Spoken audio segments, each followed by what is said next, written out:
आज ही Doubtnut app download करें। Doubtnut पर होगा अब आपके सभी मैथ्स, केमिस्ट्री, फिजिक्स और बायोलॉजी डाउट्स का सफाया। बस अपने क्वेश्चन की फोटो खींचो, उसे क्रॉप करो और तुरंत वीडियो सोल्यूशन पाओ। Download now.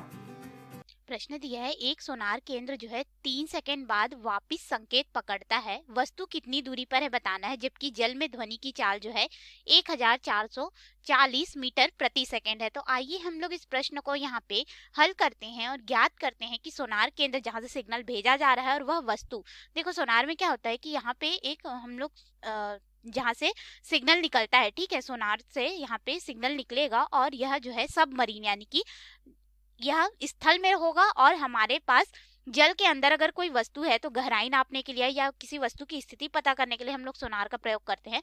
तो वह जल की गहराई में जाएगा, उस वस्तु पे यह जो हमने सिग्नल भेजा है यह टकराएगा और यह सिग्नल जो है फिर वापस यहाँ पे आएगा।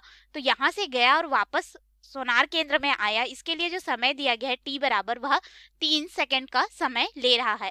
तो हमें बताना है कि सोनार केंद्र से यह जो वस्तु है वह कितनी दूर है, जबकि जल में जो ध्वनि की चाल है v हमें दिया गया है 1440 मीटर प्रति सेकंड लेना है।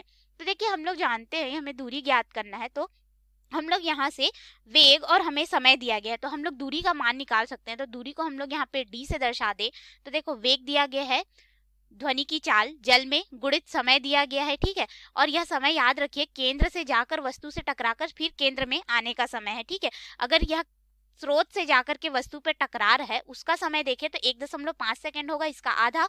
लेकिन हम लोग ये जो दूरी निकालेंगे यह दूरी कौन सी दूरी होगी, यहाँ केंद्र से सिग्नल गया, वस्तु से टकराया और वापस इस वस्तु पे आ गया, यानी कि जो वस्तु से टकरा करके केंद्र पर आ गया, तो यह दोहरी दूरी के बराबर होगा। तो हम लोग यहाँ पर की जो वास्तविक दूरी होगी यानी कि हमारे पास स्रोत से लेकर के वस्तु की जो दूरी है उसे कैपिटल डी से दर्शा देंगे और इस कैपिटल डी का मान हमें निकालना है। यह स्मॉल डी जो है इसके जाने और वापस आने की कुल दूरी को दर्शा रहा है, ठीक है। तो यहाँ पे वेग कितना है 1440 मीटर प्रति सेकंड, समय दिया गया है हम लोग को 3 सेकंड। तो इसको हम लोग हल करेंगे और साथ ही साथ अगर हमें कैपिटल डी का मान चाहिए, कैपिटल डी, तो ये जो हमें डी मिलेगा उसको हम लोग आधा कर देंगे यानी कि बटे 2 कर देंगे। अब हम लोग को इसको हल करेंगे तो हमें वह दूरी जो है प्राप्त हो जाएगी। तो देखिए ये क्या हो जाएगा 2 से 1 बार में और ये हो जाएगा 2 से 7 बार में, फिर 2 से ये हमारे पास हो जाएगा 20 बार में। 720 का गुणा हम लोग यहाँ पे 3 से कर देंगे तो हमें यहाँ पे लगभग मान मिल जाएगा 2160 मीटर। और यही हमारे प्रश्न का उत्तर होगा कि वस्तु और सोनार केंद्र की जो दूरी है यानी कि वस्तु की दूरी वह कितनी हो जाएगी हमारे पास 2160 मीटर। धन्यवाद।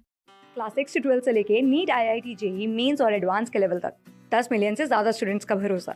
आज ही डाउनलोड करें डाउटनेट ऐप या व्हाट्सएप कीजिए अपने डाउट्स 8400 400 400 पर।